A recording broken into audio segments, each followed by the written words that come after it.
জামায়াতই স্বাধীনতার পক্ষের আসল শক্তি। জামায়াতের হাতেই দেশ ও স্বাধীনতা নিরাপদ, কারণ জামায়াত চেতনা বিক্রির দোকান খোলে না। মনে রাখবেন, স্বাধীনতা জামায়াতের হাতেই নিরাপদ, হোক সেটা ৭১-এর স্বাধীনতা অথবা সেটা ২৪-এর স্বাধীনতা। এবং শহীদেরাও জামায়াতের হাতেই নিরাপদ, হোক সেটা ৭১-এর শহীদ অথবা সেটা ২৪-এর শহীদ। এবং তাদের জন্য সবচেয়ে বেশি দোয়ার আমল করে জামায়াত ইসলামী, আলহামদুলিল্লাহ। একই সাথে এটাও বলবো, বাংলাদেশটাও জামায়াতের হাতেই নিরাপদ। আসসালামু আলাইকুম ওয়া প্রিয় দর্শক, জামায়াত ইসলামী স্বাধীনতার পক্ষের আসল শক্তি।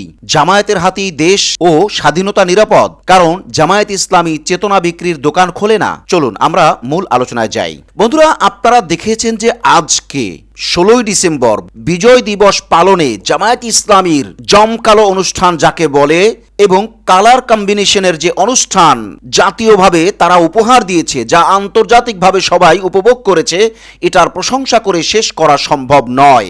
বরং আমি আমার জায়গা থেকে এটা দাবি করতে পারি যে ৭১-এর স্বাধীনতার পর থেকে এই পর্যন্ত জামায়াত ইসলামের মতো এত স্বচ্ছ সুন্দর করে, এত ব্যাপকভাবে, এত কালার কম্বিনেশনে আর কেউ বিজয় দিবস উদযাপন করেছে বলে আমার জানা নেই। বন্ধুরা, আপনারা স্ক্রিনে দেখতে পাচ্ছেন যে জামায়াত ইসলামীর আমির ডাক্তার শফিকুর রহমান হাফিজাহুল্লাহ, যিনি একজন বয়োবৃদ্ধ মানুষ, কিন্তু আজকে আমরা দেখলাম তিনি যেন কেমন তরুণ হয়ে গেছে। যেই পতাকা নিয়ে দৌড়, যেই পতাকা নিয়ে তার অ্যাক্টিভিটিস, এবং তার যে বডি ল্যাঙ্গুয়েজ, এবং তার যে স্পৃহা, আগ্রহ, উদ্দীপনা, এগুলো দেখে আপনি প্রশংসা না করে পারবেন না। যে কারণে আখলাক টিভি মনে করে যে স্বাধীনতা জামায়াতের হাতেই নিরাপদ, হোক সেটা ৭১-এর স্বাধীনতা অথবা সেটা ২৪-এর স্বাধীনতা। প্রশ্ন হলো, ৭১-এর স্বাধীনতা জামায়াতের হাতে কিভাবে নিরাপদ থাকে? লম্বা আলোচনা, আমরা সেদিকে যাব না। সংক্ষেপে আমরা এতটুকুই জবাব দিব যে ৭১-এর স্বাধীনতা এই পর্যন্ত বিভিন্ন দল বিভিন্নভাবে বিক্রি করে খেয়েছে চেতনার নামে।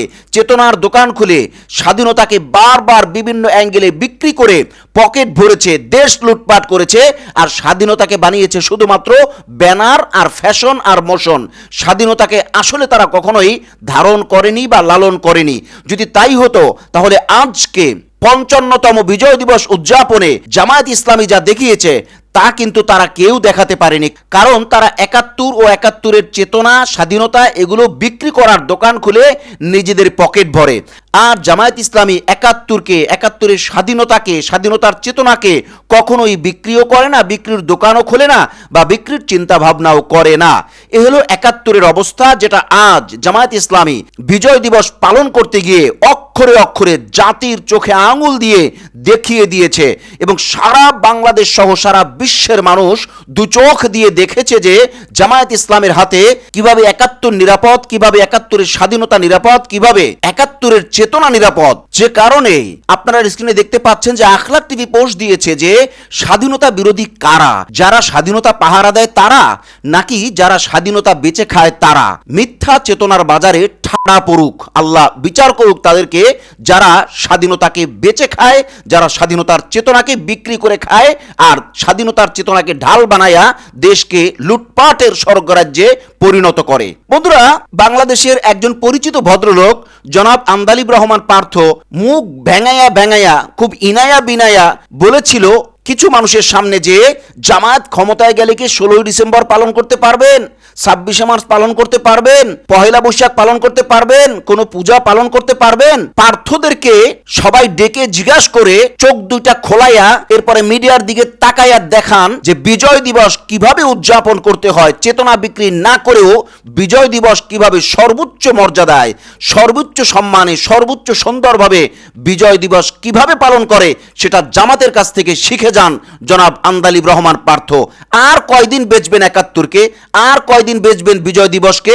আর কয়দিন বেচবেন ২৬শে মার্চকে? আর কতদিন বেচবেন পহেলা বৈশাখকে? আর কতদিনই বা বেঁচে খাবেন হিন্দুদের পূজাকে? না, আর বেচতে দেওয়া হবে না, আর বেচা যাবে না। কারণ বাংলাদেশ এখন ঘুরে দাঁড়িয়েছে এবং বাংলাদেশ তার আসল পরিচয় পেয়েছে। আলহামদুলিল্লাহ সুম্মা আলহামদুলিল্লাহ। বন্ধুরা, এ তো গেল ৭১-এর স্বাধীনতার কথা। এবার যদি আমরা আসি ২৪-এর স্বাধীনতার কথা, এটা তো আর বলার কিছু নাই, এটা আপনাদের সবার চোখের সামনেই ঘটেছে। ২৪-এর স্বাধীনতাকে সবচেয়ে বেশি মূল্যায়ন করেছে জামায়াত ইসলামী এবং ২৪-এর স্বাধীনতার নিরাপত্তাও সবচেয়ে বেশি জামায়াত ইসলামের কাছেই। আলহামদুলিল্লাহ। বন্ধুরা, এবার আসি শহীদদের ব্যাপারে। সম্মানিত শহীদেরাও জামায়াতের হাতেই নিরাপদ, সেটা ৭১-এর শহীদেরাই হোক অথবা ২৪-এর শহীদেরাই হোক, এবং সেটা দুনিয়াবি ব্যাপারেই হোক আর সেটা দিনী ব্যাপারেই হোক। জি, প্রশ্ন হতে পারে যে শহীদেরা আবার নিরাপদ কেমনে?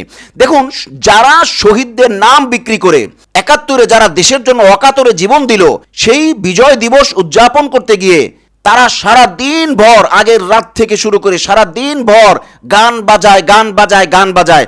আপনি বলেন একজন মুসলমান হিসেবে গান বাজিয়ে বা নাচ গান করে শহীদদের কি জাররা পরিমাণ কোনো ফায়দা আছে? বরং শহীদদের আরো ক্ষতি। আর জামায়াত ইসলামী আলহামদুলিল্লাহ আজ বিজয় দিবস পালন করে দেখিয়ে দিয়েছে গান বাজনা ছাড়াও বিজয় দিবস পালন করা যায়, চেতনা বিক্রি ছাড়াও বিজয় দিবস পালন করা যায়। অতএব শহীদেরা জামায়াতের হাতেই নিরাপদ। কিভাবে? আজ জামায়াত ইসলামী বিভিন্ন অনুষ্ঠানে বিভিন্নভাবে দোয়ার আয়োজন করেছে। আপনারা দেখেছেন ভিপি জনাব সাদিক কায়েম হাফিজাহুল্লাহ তিনি কিন্তু আনুষ্ঠানিকভাবে দোয়া করেছেন এবং যথেষ্ট সুন্দরভাবে সকলকে নিয়ে দোয়ার আয়োজন করেছেন। আলহামদুলিল্লাহ সুম্মা আলহামদুলিল্লাহ। বন্ধুরা, এজন্য আমরা এটা দাবি করে বলবো যে শহীদেরাও জামায়াতের হাতেই নিরাপদ। কিভাবে?